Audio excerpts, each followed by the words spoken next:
제가 이번에 설교 준비하면서 여러 가지 예화를 찾는 중에 굉장히 놀라운 사실 한 가지를 발견했어요.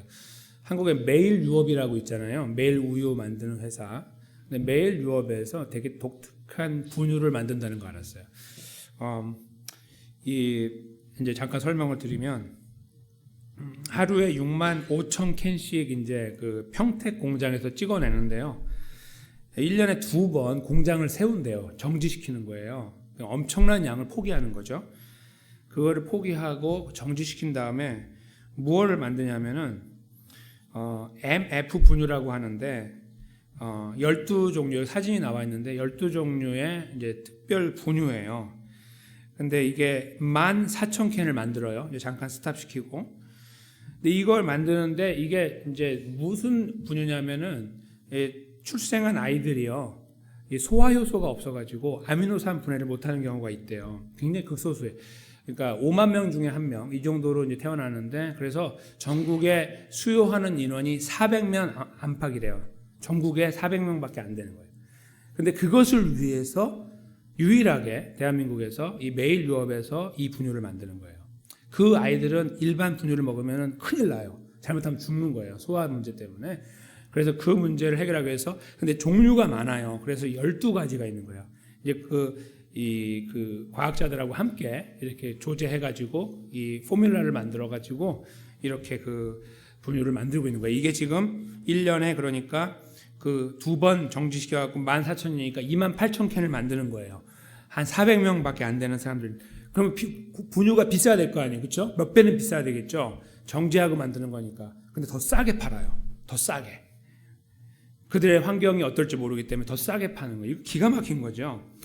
근데 왜 이렇게 지금 20년 정도 됐거든요. 20년 좀 넘었죠. 1999년부터 이제 시작했으니까. 근데 왜 이렇게 손해 보는 장사를 하냐면요. 여기 사진에 나와 있는 저 이제 설립자, 저분 이름이 이제 고 김보경 이제 회장이었는데 1대 회장인데요. 이분이 이런 상황을 이제 인지하고 이 분유 사업을 이제 하면서 한국에서 이런 아이들을 도와야겠구나라는 마음을 딱 정한 거예요. 1999년에. 그래서 그때부터 생산하고 본인이 타계한 이후에도 후손들에게 말하기를 이 생산은 멈추지 말아라. 이게 지금 돈이 안 되는 일이고 만들어봐야 소용없는데 끝까지 만들어라고 유언을 남긴 거예요. 그래서 타계한 이후에도 계속해서 이 분유를 지금도 만들고 있는 거죠. 그러니까 만들어봐야 돈 되지 않는 거예요. 하나도 돈이 되지 않아요. 6만 캔, 거의 7만 캔 가까이가 다 없어지는 거고 그 하루에. 그리고 그거 대신 조금 찍어내는데 더 적게 파니까 얼마나 큰 손해입니까? 그 계산을 따지면 엄청난 손해예요. 근데 그 손해를 감당하면서 이 장사를 하고 있는 거예요. 그러니까 손해 보는 장사죠. 다른 말로 하면. 근데 그것을 손해 보는 약속으로 이어가고 있는 거예요. 이 회장의 그 유언을 통해서. 제가 이거 보고 저는 이런 걸 몰랐으니까요. 근데 이걸 딱 아는 순간에 너무 놀랐어요. 뭐 메일 유업에 안에 무슨 회사가 뭐 부정이 있고 없고 그런 거 지금 중요한 게 아니에요.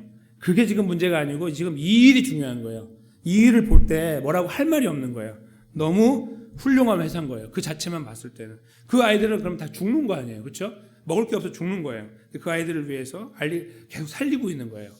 엄청나게 훌륭한 일을 돈을 바라지 않고 돈은 하나도 되지 않는 일에 돈은 신경을 딱 끄고 이 일에 하고 있는 거죠.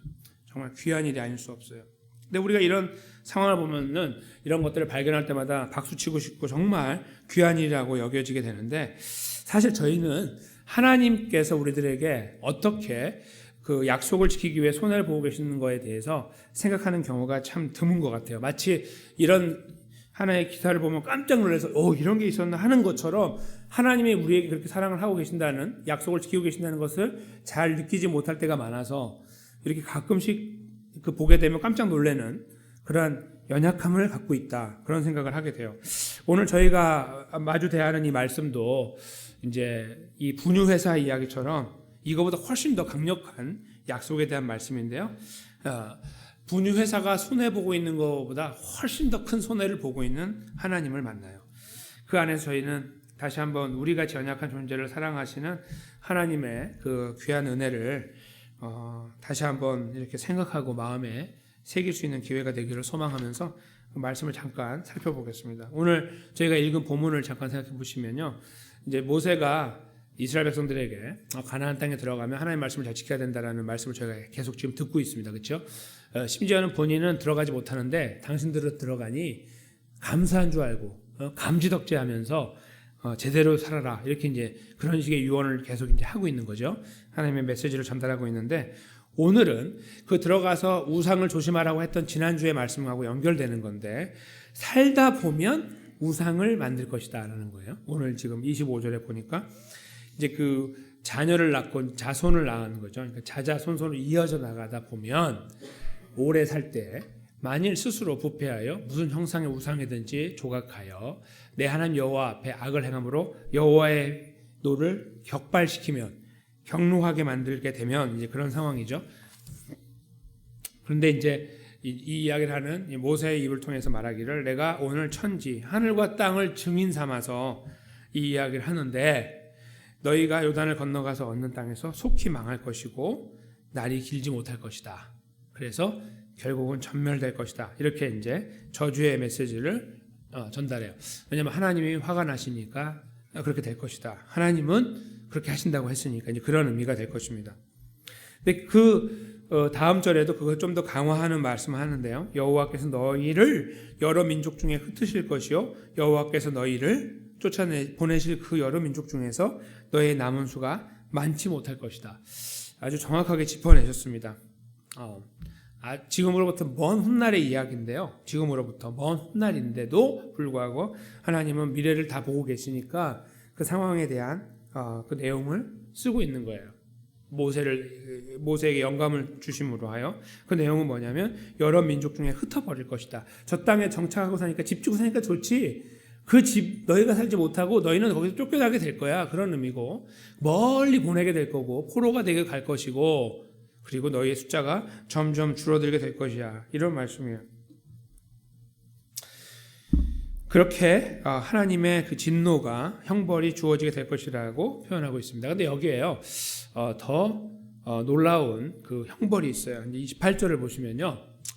아주 이게 무서운 말인데요. 잘 보십시오. 너희는 거기서 사람의 손으로 만든 바 보지도 못하고 듣지도 못하고 먹지도 못하고 냄새도 못 맡는 결국은 죽어있는 신이죠. 형태는 있지만 그것의 그 목석의 신들을 섬기리라 이렇게 말씀했어요.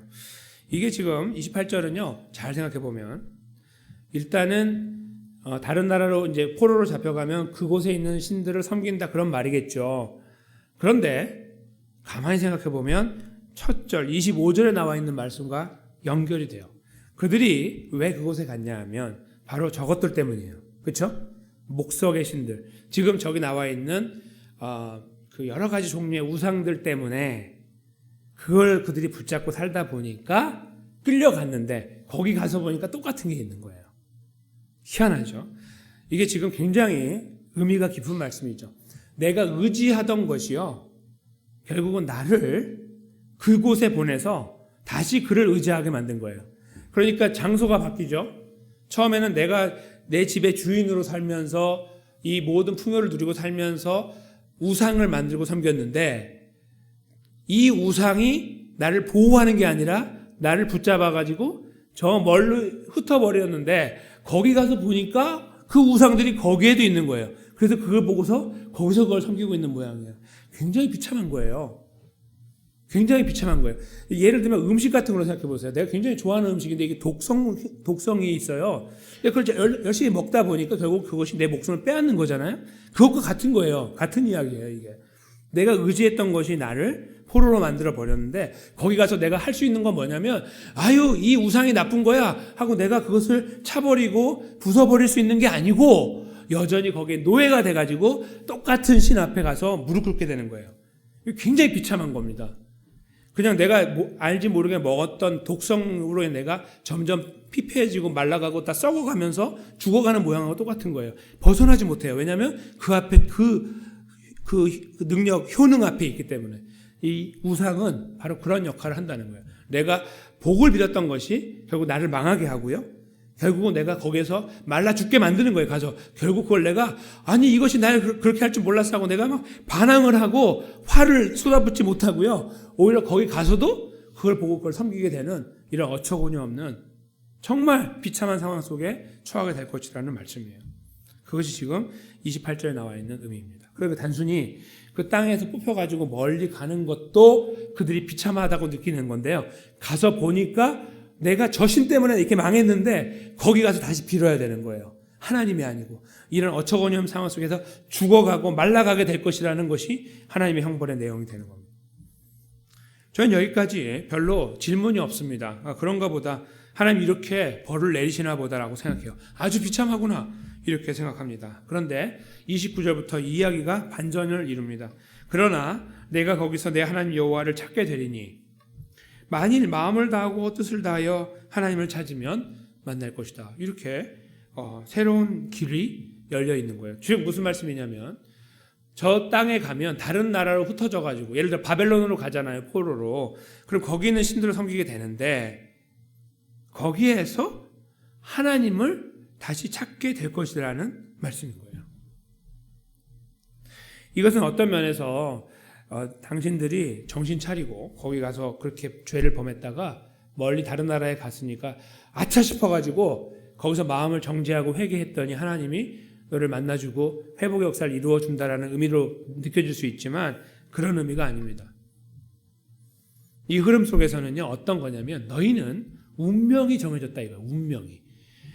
너희는 내 백성이기 때문에 비록 저기 가서 범죄해서 내가 너희에게 벌을 내린다 할지라도 결국 내가 너희를 찾아오게 된다 그런 말이에요. 그러니까 너희는 여호와를 찾게 되는 운명 속에 있는 거예요. 그러니까 그들이 거기서 회개하고 하나님께 뜻을 돌이키면서 하나님을 다시 찾는 자리에 서게 되는 거죠.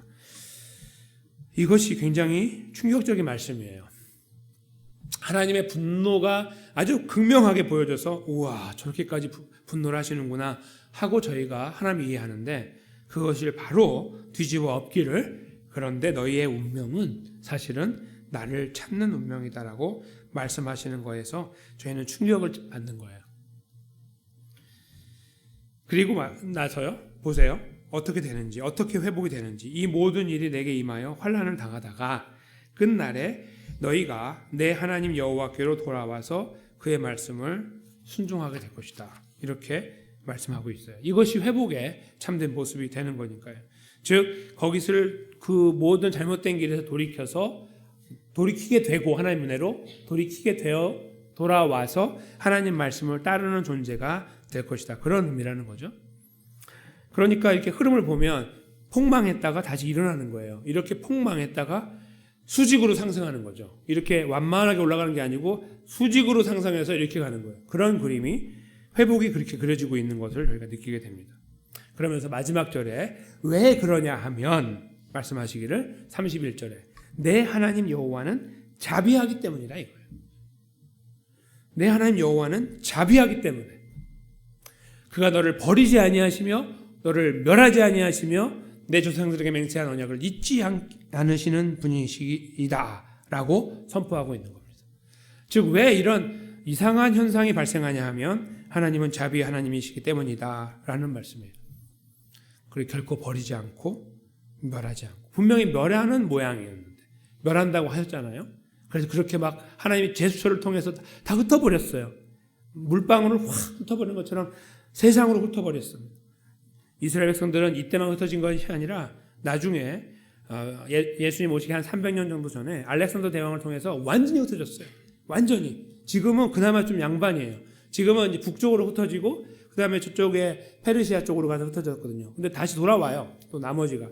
그런데 나중에 이것이 시간이 지난 다음에 알렉산더를 통해서 완전히 흩어져가지고 저기 스페인 이런 데까지 다 가요. 완전 유럽으로 쫙 도망가고 흩어지게 된 거예요. 그런 정책을 폈기 때문에. 그럼에도 불구하고 여기 지금 마지막 절에 보시면 너를 버리지 않고 너를 멸하지 않을 것이다. 이렇게 하나님이 말씀하고 계시죠.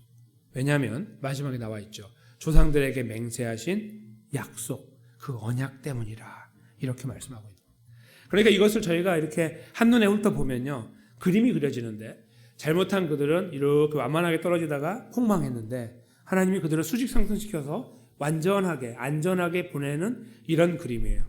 그래서 이런 그림을 저희가 성경에서 대하면요. 이것이 가장 스탠다드예요. 이게 가장 기준이 되는 그림인데요. 구원에 저희가 이런 그림을 대하다 보면은 한편의 생각들이 이상한 생각으로 치닫는 경우가 생기죠. 그것이 뭐냐면 어차피 하나님이 나를 버리지 않을 것인데 이런 생각이에요. 그러니까 대충 살아가는 것이 아무렇지도 않게 다가오는, 처음에는 죄를 지을 때 굉장히 조마조마했는데 이제는 그 어떤 같은 유의 죄라고 할 때 그걸 짓는 것이 아무렇지도 않게 다가오는 거죠. 어차피 이것은 나를 구원으로부터 잘라내지 못하니까요. 물론 그것이 사실이지만, 그러나 그 사실에 우리가 서서 그런 모양으로 살아가는 것은 왠지 석연치 않습니다. 그리고 저희가 누군가 우리에게 와서 하나님이 다 구원하셨는데 괜찮다면서요? 라고 그렇게 살아가면 저희가 그거 듣는데 굉장히 거북할 거예요. 그렇죠? 물론 성경을 통해 우리가 바라볼 때 그 사실은 맞는데요. 누군가 그렇게 살아가면서 아무렇지도 않게 생활하면서 우리에게 그 똑같은 삶을 권유한다면 우리는 굉장히 깊은 고민에 빠질 것입니다.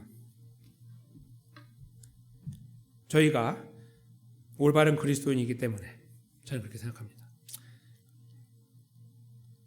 그런데 저희에게요, 그럼에도 불구하고 항상 남아있는 이 복음이라는 것이 우리에게 주는 안전함 또는 안도감이 저희로 하여금 자꾸 이렇게 다른 것에 빠지는 것에 대해서 큰 어려움을 주지 않아요. 불편하지가 않을 때가 생깁니다.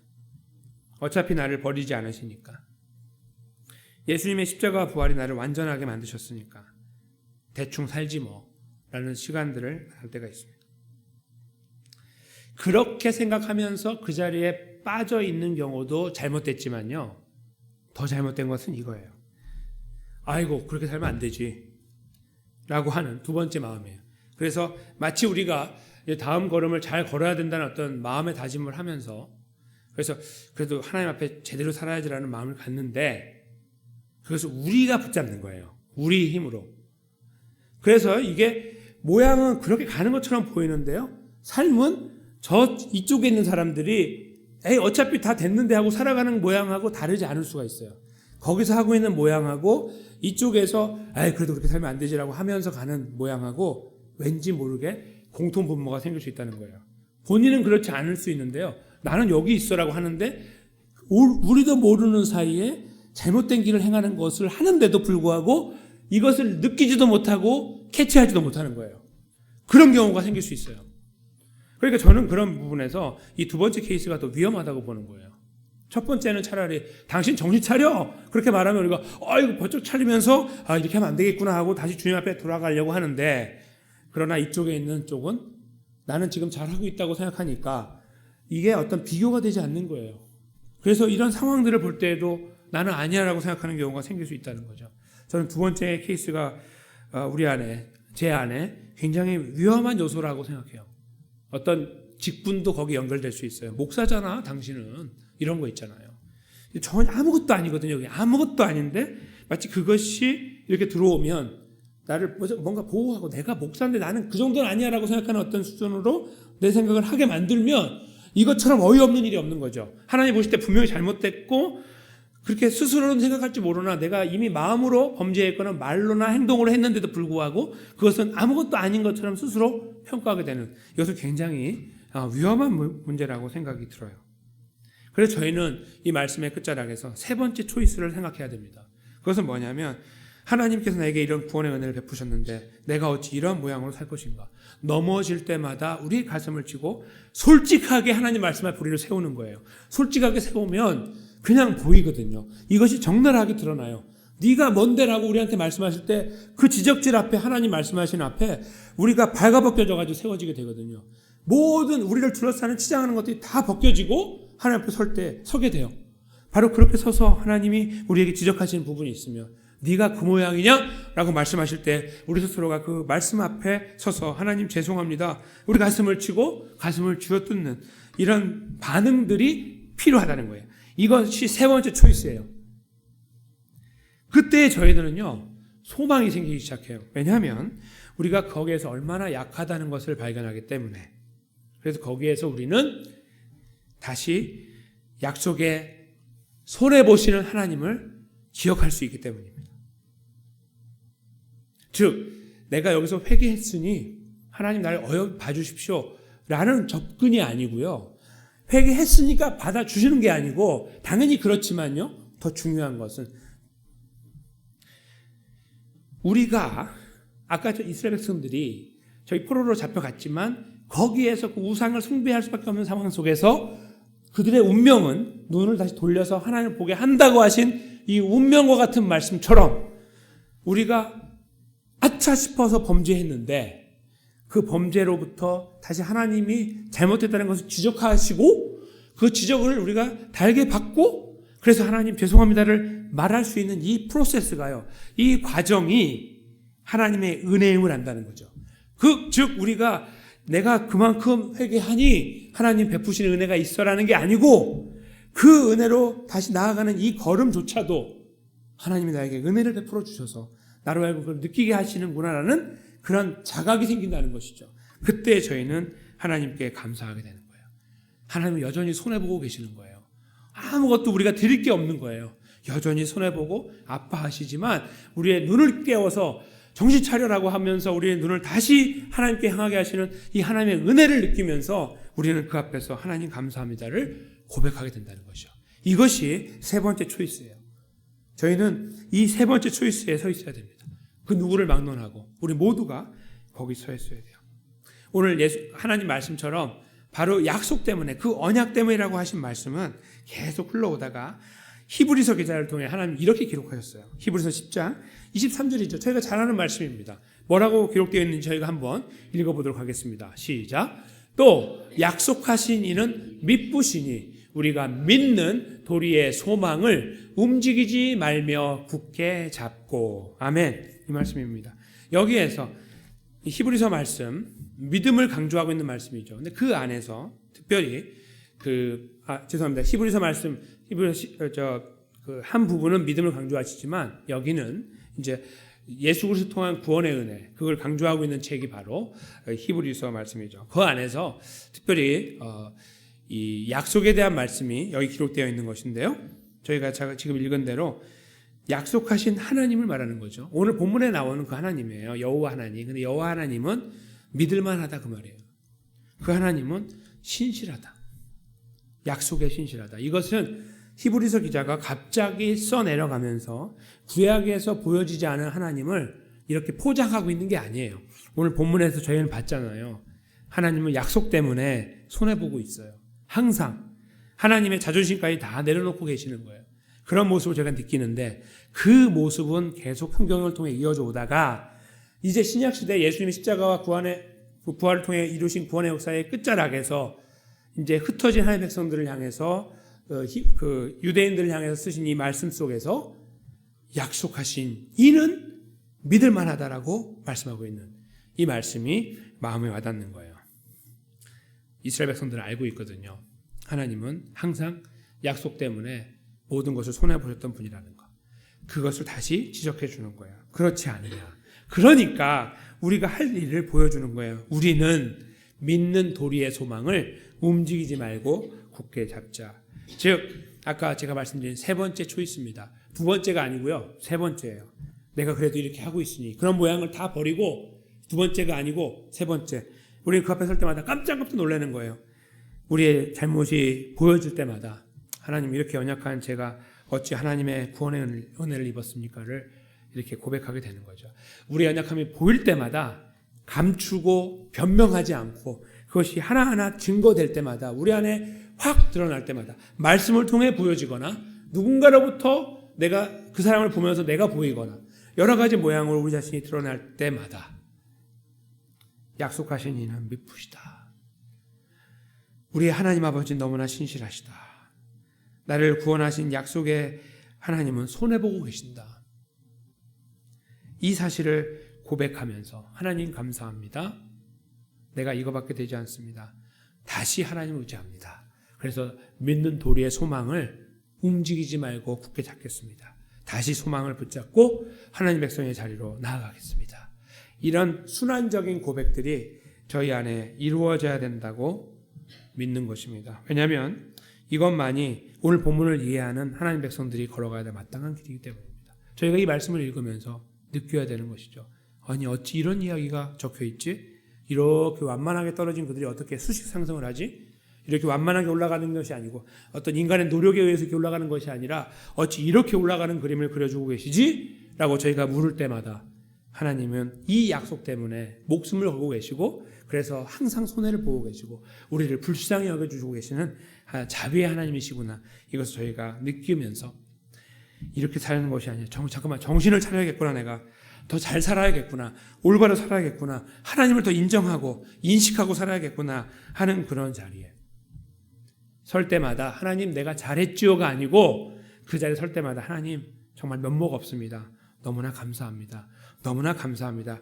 이런 고백들을 우리가 계속 하나님과의 관계 안에 세워질 수 있을 때 저희는 진실로 손해보는 약속의 주인공 되시는 하나님을 발견하고 우리 삶에서 이 히브리서 말씀을 의지하여 동일한 모습으로 우리가 손해보는 일을 만나고 무너지는 일을 만나도 우리 아버지 하나님께서 나 때문에 무너지시고 나 때문에 아파하시는 그 마음을 바라보는 심정으로 그 심정 안에서 그 상황을 이해하고 그래서 내가 볼 때는 도무지 감당할 수 없으나 그렇게 가야 된다는 의지를 가지고 주님을 의지하면서 이 걸음의 자리에 세워지는 것. 저는 그것이 오늘 본문의 말씀을 잘 이해한 성숙한 그리스도인들이 추구하는 걸음이요. 그 길을 위해서 함께 매진해 나가야 되는 걸음이라고 분명히 믿는 것입니다. 그 걸음은 저희들의 힘으로는 도저히 감당할 수 없습니다. 아이러니하게도 저희는 다시 이 걸음의 주인공이신 예수님을 바라봐야만 합니다. 우리가 그 예수님을 다시 바라보고 의지할 때 우리 안에 주님이 주시는 놀라운 에너지가 생겨나게 되죠. 감당할 수 없는 일을 만나도 이상하게도 하나님께서 우리에게 그런 마음을 주시고 정말 이것은 내가 용납할 수 없다고 마음을 아예 정하고 어떤 상황 속에 들어간다 할지라도 하나님이 주시는 부드럽게 하시는 마음과 역사하시는 마음들이 우리 생각과 마음을 새롭게 하고 그래서 그 상황 속에 들어갔을 때 주님의 그 마음이 느껴지고 눈물이 나고 주님이 나를 위해 그렇게 하셨는데 이 상황을 볼 때 주님이 느껴지고 저 사람을 볼 때 내가 보이고 내가 저 모양이었을 텐데 하나님은 그걸 참고 계셨구나 하는 이런 마음들이 느껴지면서 우리가 마땅히 걸어가야 될 그 걸음의 자리를 갈 수 있도록 우리 함께 하시는 예수 그리스도께서 그 은혜를 그 힘을 그 능력을 공급하여 주신다는 말씀입니다. 그 자리에 저희가 다시 한번 그 예수님의 이름을 부르면서 함께 세워져서 부족하지만 여전히 연약하지만 우리에게 베푸신 이 놀라운 구원의 은혜를 머금은 존재로서 이 우리에게 허락하신 이 걸음을 묵묵히 이해타산에 맞지 않는 이 걸음 그러나 감사함으로 주님의 은혜로 걷는 여기 모인 하나님 백성들 또 가정에 계신 하나님의 귀한 백성들의 걸음 되시기를 예수님의 귀하신 이름으로 축원합니다.